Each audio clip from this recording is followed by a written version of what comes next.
Hello and welcome to Why the Book Wins. My name is Laura and today I'm here to do a book tag. It is BookTube at the gym, where they took a workout you do at the gym and related it to a book-related question. So I saw this on Shannon's Bookish Musings and I thought it was a fun one with interesting questions, and I decided to do it myself. So I will link to the creator as well as Shannon's video down below. And if you yourself would like to answer these questions, whether you are a YouTuber who can do so in the form of a video, or just other people, if you want to comment down below what your answers would be, I would love to hear them. So getting right to it, it is starting with bench press, and it says the bench press gives you the chance to show off what is a book you are proud of having read. So when I think of a book that I'm proud of reading, I usually think of like just a book that's really long, right? Because that's the ones we brag about would be the ones that are really long for the most part, I guess. So the longest book I've ever read is The Count of Monte Cristo. It is 1,200 pages, somewhere around there. But it wasn't a dense book. So I'm proud of having read it because when people see how long it is impressive, but it's not like it was hard to do because I really liked it. So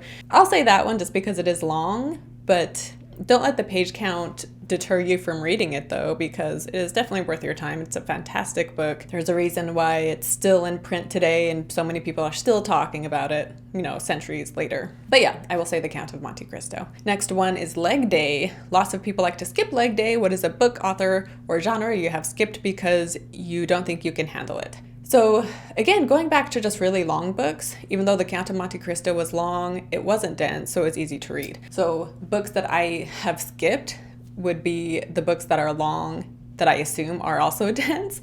For example, Infinite Jest or, Ulysses, Gravity's Rainbow, books like that are crazy long and just seem like it would be really tough to finish it. And I feel like books like that, those are the ones that you definitely are reading it as a badge of honor to say like, yeah, I read that whole book.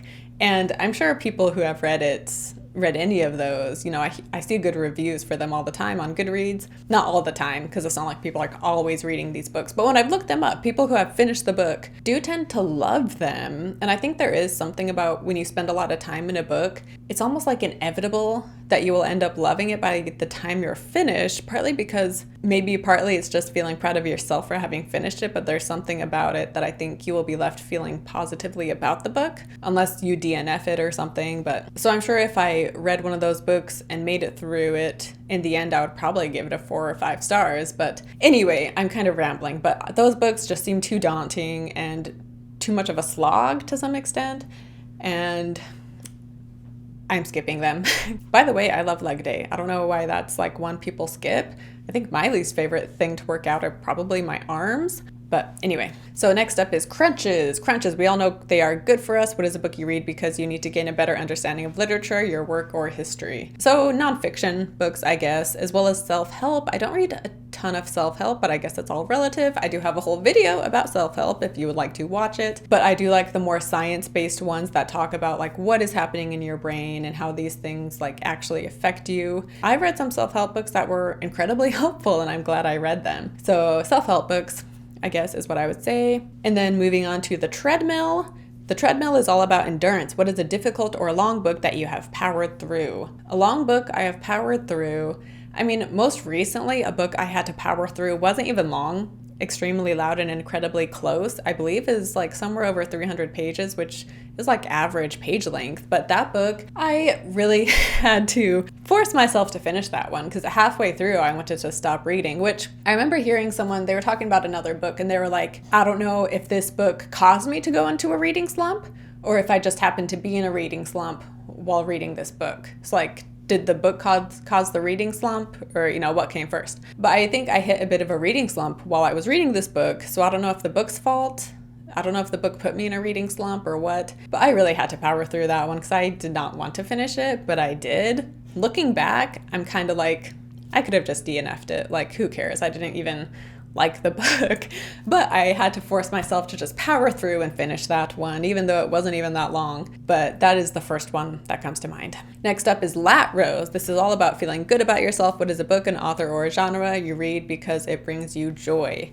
So I thought Shannon's answer for this one was really interesting because she was saying that she doesn't read to feel joy. Like she's not a comfort read person. She reads books, for other reasons. And I saw another YouTuber talk about that too, how they don't like the term comfort read because they think reading should be a way to gain perspective and to learn and to grow. And I do read books for those reasons, but I also enjoy comfort reads, and there's books I read that do bring me joy. And the first one that comes to mind is Anne of Green Gables, which I reread for the second time this year. And that one is definitely like the ultimate comfort read for me. Again, I've only read it twice, so it's not like one I return to again and again. But the 2 times I've read it, it just fills me with so much joy, and I just love it. It's so wholesome and it's so beautiful. And, which it's funny, extremely loud and incredibly close I didn't like because it came off as like he was trying too hard to be profound and give us these life lessons, and it just made me roll my eyes. Whereas Anne of Green Gables has these like life lessons, but it does not come off as like pretentious or annoying. So I just really love the things that we learn in Anne of Green Gables, and it just brings me a lot of joy reading Anne of Green Gables. Then we have Squats, This Heavy Weight Can Get You Down. What's a book that you found depressing but you pushed through? The book I'm thinking of ending things, I didn't have to push through that because I did really enjoy it and I was all in, so I didn't have to push through it. However, I did find it depressing. I read it pretty quick. It was over the course of like 2 days, I think. And the days I was reading it, as well as like a couple days afterwards, like reading that book like triggered my depression, and I felt depressed while I was reading it, and then a couple days afterwards. And I didn't realize it was the book because I remember being like, man, like why do I feel this way? And then I realized it's probably this really depressing book I was just reading. So that one I didn't have to power through, but it definitely was depressing and it's a heavy book. But at the same time, I really liked it, and I want to reread it. And I'm curious if it'll have that effect on me the second time around, because the first time going into it, I hadn't known what it was about and I hadn't expected that. But if I go into it knowing that, maybe I'll be more emotionally prepared and it won't have that effect on me the second time. But yeah, that one was a depressing book. However, it was easy to read. Bicep Curls is easy to overdo. Bicep Curls, not for me. Like I said, I don't really like working out my arms. But anyway, it's easy to overdo Bicep Curls. Name an author you've read too much of. And again, Shannon said this, how like, I don't think it's possible to read like too much of a certain author. If there's an author you enjoy reading, read all their books. Who cares? But 2 authors that I have read a lot of. So for starters, Liane Moriarty, I have read every book she has published. Her most recent book came out last year, but in like 2018, 2019, I went through a huge Liane Moriarty phase and read all of her works. And then I read Apples Never Fall. That one came out last year. So yeah, I've read all of her books. I haven't loved all of them. Apples Never Fall was one I didn't really like. 9 Perfect Strangers is one I didn't really like as well. And I tried to read 9 Perfect Strangers a second time, and I couldn't get through it the second time around. Big Little Lies I've read multiple times, and I love that one. The Last Anniversary is another one I really like. The Husband's Secret was a good one, and that's one that's being adapted, I think. But anyway, so Liane Moriarty, really like. As well as Stephen King. Lately, I've been reading a lot of Stephen King this year. I've been reading about 1 book of his a month, which is more than any other author this year. So Liane Moriarty and Stephen King would be my answer.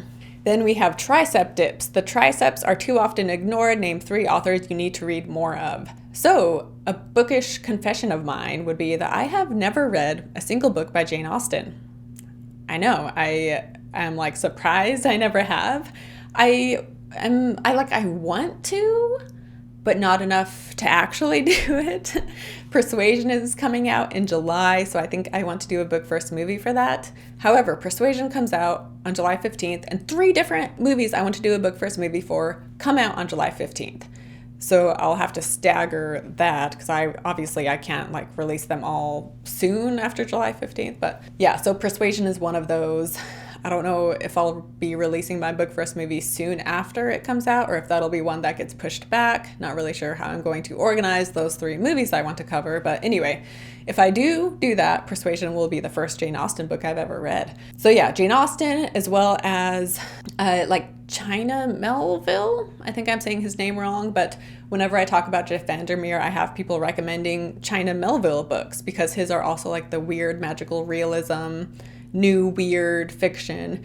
So I think I would really like his books, but for some reason two different times, I have gotten one of his books through Libby, and then I just never end up reading it, and then it gets returned to the library. So I don't know why I keep putting that off, because I'm sure I'll love his books, but I just have neglected him so far. And then the last one would be Charles Dickens.